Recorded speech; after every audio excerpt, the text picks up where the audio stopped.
ईश्वर पर भरोसा करते हो तो शंका क्यों करते हो भाई? शंका को हटा दो, फिर देखो हर पल चमत्कार हो। नमस्कार दोस्तों, मैं हूं अनुज शर्मा। एक किस्सा सुनाता हूं एक नट का। नट समझते हैं आप?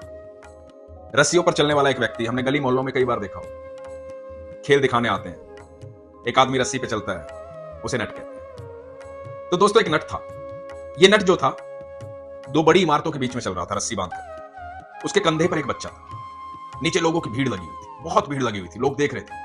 धीरे धीरे धीरे धीरे वो रस्सी पर आगे बढ़ रहा था। लोगों की सांसें अटकी हुई थी, देख रहे थे रस्सी पार कर पाएगा कि नहीं कर पाएगा। कंधे पर उसके बच्चा बैठा हुआ, उसका बच्चा, और वो धीरे धीरे आगे बढ़ रहा। होते होते होते होते उसने रस्सी पार कर दी। जैसे ही रस्सी पार की, लोगों ने बहुत तालियां बजाई, लोग चिल्लाने लगे, लोग खुश हो गए। वाह, कमाल कर दिया, कमाल कर दिया, आपने कमाल कर दिया। लोग बहुत खुश हो गए, जेब से पैसे निकाल करके देने लगे। बहुत अद्भुत, बहुत अद्भुत। ऊंची इमारत थी, उसके बीच में वो रस्सी थी, रस्सी के ऊपर वो चल रहा था अपने बच्चे को कंधे पर बिठाकर। हैरान कर देने वाला किस्सा था, इसलिए लोग बड़े हैरान हो गए, खुश हो गए। तो नट ने कहा कि मुझे एक बात पूछनी है आपसे, आप लोगों से एक बात करनी है। सब शांत हो गए। बोले कि हाँ बोलो, आपने तो कमाल किया, आप तो बड़े कलाकार। बोले कि आपको भरोसा है मैं दोबारा कर सकता हूं? तो लोगों ने कहा हाँ।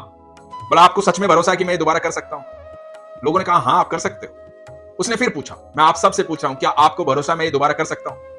तो सब लोग चिल्ला के बोले हाँ आप कर सकते हो। तो नट ने कहा कि ठीक है, मैं फिर से करना चाहता हूं, पर बच्चा इस बार मेरा नहीं होगा, बच्चा आप में से किसी एक का होगा। कौन अपना बच्चा देना चाहेगा? सब शांत हो गए, एक भी आवाज नहीं आई। पिन ड्रॉप साइलेंस, कहीं से कोई आवाज नहीं। उसने फिर कहा, कोई है जो अपना बच्चा देना चाहे? मैं उस बच्चे को कंधे पे बिठा करके इस रस्सी को फिर से पार करना चाहता हूं और आपको भरोसा है कि मैं पार कर लूंगा। लेकिन एक भी आवाज नहीं। जब एक भी आवाज नहीं आई, तो नट ने कहा कि आपको मुझ पे भरोसा और मेरे कर्म पे भरोसा नहीं है। मैं आपसे कहना चाहता हूं, आप सब ईश्वर को मानते हैं, जानते हैं, मंदिर जाते हैं, लेकिन उसके कर्म पे भरोसा नहीं रखते हैं, जैसे आपने मेरे कर्म पे भरोसा नहीं रखा। आप सब ईश्वर को मानते हैं, लेकिन भरोसा नहीं रखते हैं कि जीवन में वो सब सही कर देगा। जिस दिन आप अपने ईश्वर पर भरोसा कर लोगे, उस दिन वो आपको ऐसे ही कंधे पर बिठाकर किसी भी रस्सी को, किसी भी संकट को पार कर देगा। लेकिन आपका भरोसा इतना मजबूत होना चाहिए।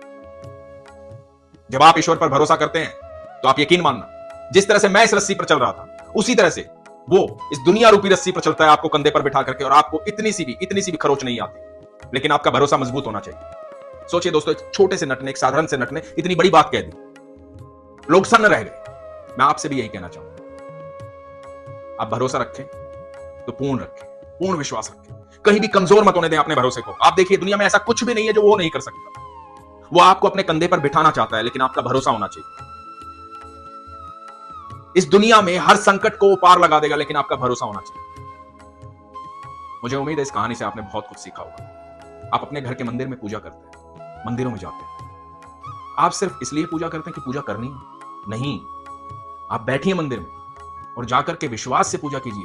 आप क्यों समय लगा रहे हैं? क्योंकि आपको विश्वास है कि ईश्वर है, तभी तो आप पूजा कर रहे हैं, तभी तो आप मंदिर जा रहे हैं। तो अपने घर के मंदिर में भी और बाहर के मंदिर में भी विश्वास से जाते हैं, समय लगाते हैं, तो भरोसा कीजिए, भगवान से बात कर रहे हैं तो भगवान आपकी सुन रहा है, ईश्वर आपकी सुन रहा है। इसलिए जीवन में कभी दुखी मत होइए, अपने मन की कह डालिए और भरोसा रखिए। मैं आपसे यकीन से कहता हूं कि आपने यदि ये किया, ये भरोसा रखा, तो सच बता रहा हूं, जीवन के सारे दुख खत्म हो जाएंगे। अपना ख्याल रखिए, अपने विश्वास को मजबूत रखिए, खुश रहिए।